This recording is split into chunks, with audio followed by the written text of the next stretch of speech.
আপনি যদি কাউরে শুধু সূরা ফাতিহাটা শিখান, কোন সূরা, ওই লোক যতবার জীবনে সূরা ফাতিহা পড়বে তার একটা পার্সেন্টেজ সওয়াব আমলনামায় আপনার আছে না নাই?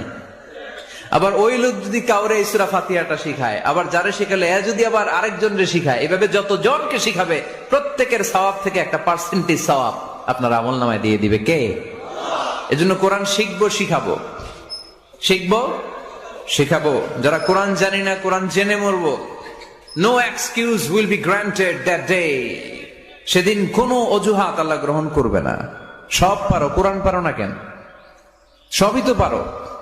হিন্দিতে কথা বলতে পারো, ইংরেজিতে কথা বলতে পারো, কোরআন পারলা না কেন? কোনো মাফ করবে আল্লাহ? না। আর যারা কোরআন বেশি বেশি পড়বে তাদের জান্নাতের বিল্ডিং লম্বা করে দিবে কে? আল্লাহ বলবেন ইকরা ওয়ারতাকি ওয়ারাতিল কামা কুনতা তুরাতিলু ফিদ দুনিয়া ফাইন্না মানজিলাতাকা ফি আখিরি আয়াতিন তাকরাউহা।